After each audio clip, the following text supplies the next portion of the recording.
大家好，歡迎嚟到財經策局嘅 podcast 啦。今日係2025年嘅1月2號啦。咁喺新一年先祝大家無論係個人同投資都平安啦。咁希望大家喺新一年呢都懷有希望啦。咁今日呢，想同大家講兩個最近公布嘅數據。首先想講零售數據。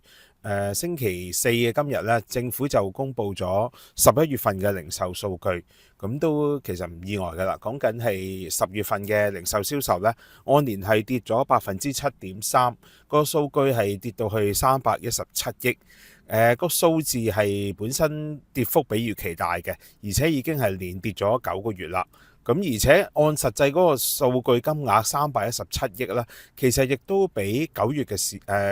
月嘅時候呢係有所下跌。舊年10月嘅時候呢，其實係仍然有329億。咁你而家見到其實仍然按月計呢都跌咗超過3%。咁你見到其實零售銷售仍然呢唔見得話係有起色㗎。咁雖然話中央政府喺12月推出咗一簽多行，咁我見零售協會咧，亦都話即係12月份，因為係傳統嘅消費聖誕旺季啦，咁個別無論係即係啲內地旅客，以至係本地市民嗰個消費意欲都有所提升，咁但係仍然翻唔到去舊年12月嗰個水平，可能會有啲由低位回升嘅，咁但係按元旦日嗰個數據計啦，似乎係香港居民外遊嗰個數據仍然係好熱烈啦，大家身邊應該都有唔少朋友喺 Facebook 見到，喺社交媒體見到都去咗外遊。咁反而係內地旅客喺元旦日呢，其實按年嗰個跌幅係達到40%嘅，講緊其實少咗40%人嚟香港。咁當然你話元旦日內地唔係假期，咁但係如果你話一簽多行咁有效，咁你每一年元旦都唔係假期㗎啦，咁點解又會大跌40%呢？咁所以似乎係零售銷售喺來年呢，仍然都可能會係拖低住香港經濟嘅後腿，加埋就係最近嗰個出口數據亦都係差過預期啦。咁我對2025年個經濟前景呢，似乎可能比今年嘅2.5%呢更加會悲觀一啲。咁但係今日主要想講呢，其實係想講個財政狀況。我哋見到咧，政府喺放假前呢係公布咗截到11月底，特區政府喺今個財政年度首8個月個財政狀況。其實都係應該都係可以話符合預期嘅，因為其實財政司司長陳茂波都講過，香港嘅財赤呢係全個年度計可能會超過1000億。咁而根據最新嘅數字呢，其實講緊係開支4700幾億，收入得返2400億。咁一來一回呢，其實嗰個赤字呢已經係去到1432億，當中已經包括咗發債淨收入呢有802億。如果睇翻政府嘅數據呢，其實如果唔計呢個所謂淨發債收入呢，其實個財政赤字已經係去到2233億，都係一個相當驚人嘅數字。亦都令到財政儲備呢係跌到得翻5914億，呢個已經係政府開支呢係得翻8個月個數字，已經係跌穿咗所謂一年開支嘅警戒線啦。咁財政危機其實已經係迫在眉睫，但係我反而留意近日呢，有幾個所謂唔同嘅學者啦，以至係香港總商會啦，都似乎係刻意淡化而家嗰個財政問題，呢個先至係令人擔心。當然佢哋可能係背後配合政府，咁但係喺咁嘅危機之下，仍然都唔承認而家個財政赤字出咗問題呢，呢個先至令人擔憂。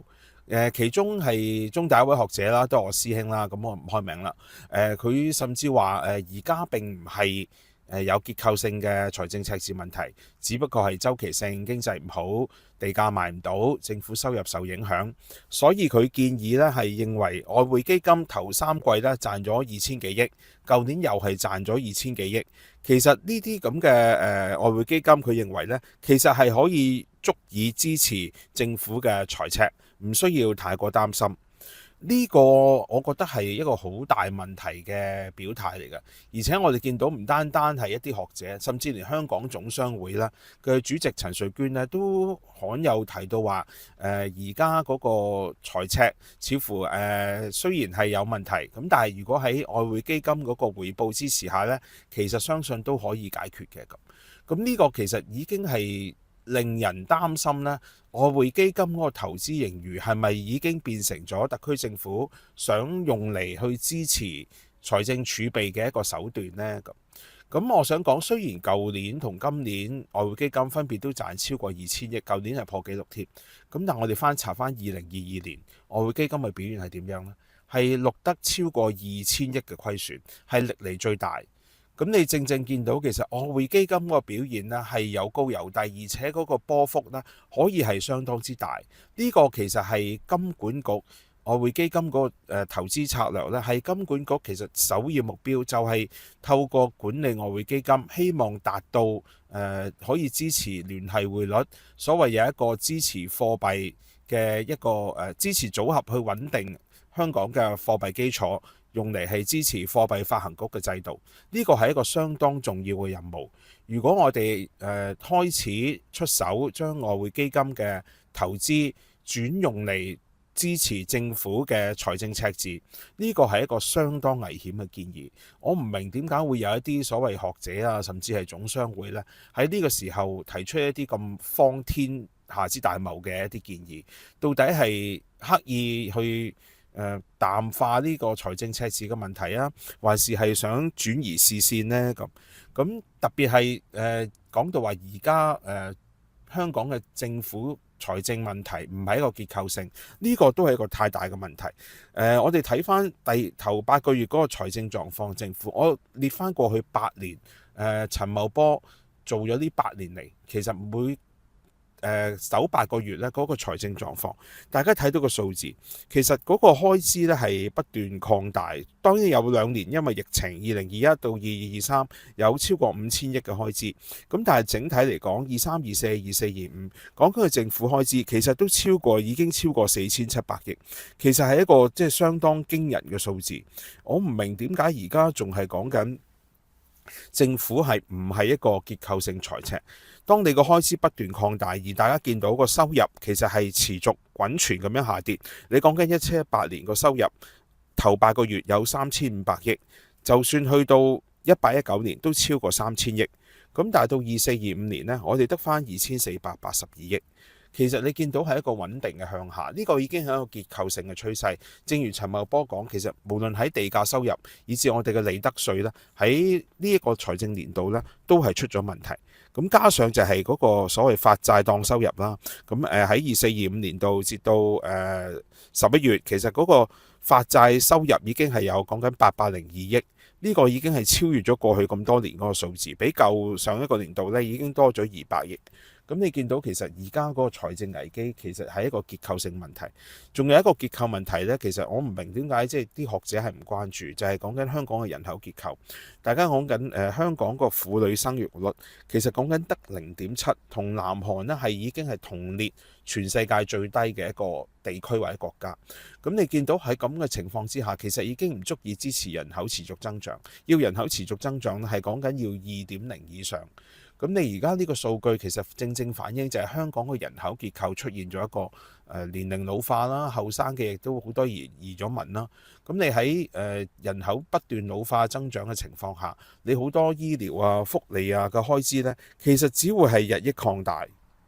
我哋留意到，雖然陳茂波話政府今個財政年度會加大控制嗰個開支力度，話每個部門都要削減1%嘅開支。咁但係我哋單睇翻頭8個月嗰個實際表現，仍然講緊開支都係維持喺舊年4700億嘅水平，而且加埋過去5年政府嘅經常開支，其實平均都增長咗5.7%。遠高過同期政府收入嘅1.4%，同埋所謂 GDP 嘅名義增長2.1%。呢啲其實都已經表明咗政府嘅開支咧係一個結構性上升，而收入係一個結構性嘅下跌。喺咁嘅背景之下，仍然否認香港係出現一個結構性嘅財政問題咧。呢一啲咁嘅思維呢，其實我覺得係相當危險，亦都唔應該喺社會上呢，即係再出現咁嘅情況。亦都我見有啲意見咧喺度提出話最近香港政府發呢個基建債券出現罕有歷嚟第一次嘅認購不足。咁有啲學者咧亦都喺度話你哋呢啲咁嘅財經評論所謂 KOL 咪好興奮咯，又話政府唔夠錢去發債啦，咁或者發債冇人認購啦，咁呢個的確係事實。你認購不足，咪就係代表咗市民對政府發行嘅認購基建債券呢係信心不足，而3厘半嘅回報亦都的確係唔吸引。佢哋反而喺度調翻轉喺有3厘半都可以接近到有認購目標嘅200億呢，其實都已經係樂觀㗎啦。咁我覺得呢啲又係即係完全係歪理嚟。基本上而家香港政府面對住一個咁嘅結構性財赤，無論係個人投資者或者係機構投資者，其實對香港嗰個財政赤字未來嗰個情況呢，已經係出現咗信心危機。我哋呢個時候其實係真係需要成個社會由政府帶頭，需要向大眾呢係公開承認而家個財政出現咗結構性嘅問題，需要係制定一個5到10年嘅一個所謂財政嘅緊縮計劃，係要求大家去明白而家嗰個財政狀況。甚至乎中間可能係一啲問責官員、特首帶頭減薪，公務員亦都可能需要係首先凍薪，之後亦都可能出現一啲減薪。呢個視乎整體社會嗰個薪酬表現啦。咁但係2025年真正肯加薪嘅企業，大家心中有數，到底有幾多願意真係加薪出嚟呢？咁相信呢個都唔係一個即係樂觀嘅情況，唯有即係咁樣去公開表態，大家社會成個去一齊去檢討，去考慮而家嗰個財政問題，咁樣先至有機會呢係恢復翻我哋見到嘅財政盈餘，而唔係不斷將個問題3年又3年，而家講緊3到5年先至去解決嗰個財政赤字問題。我哋需要係一個即係有計劃有部署，亦都俾無論係市民公眾以至係外國投資者呢係一個有信心嘅做法，係點樣去解決而家嗰個財政危機，咁樣先至係避免咗香港呢嗰個聯繫匯率呢可能會出現問題。有關聯繫匯率嘅爭議呢，其實我見最近都有唔少人再重新拎翻嚟出嚟講，可能我哋喺星期5呢再同大家仔細去講一次我對聯匯嗰個睇法。咁我哋星期5再會啦。咁希望大家鍾意今集嘅節目啦，希望大家可以點讚分享，未訂閱嘅朋友呢，希望可以訂閱呢個頻道。我哋星期5再會。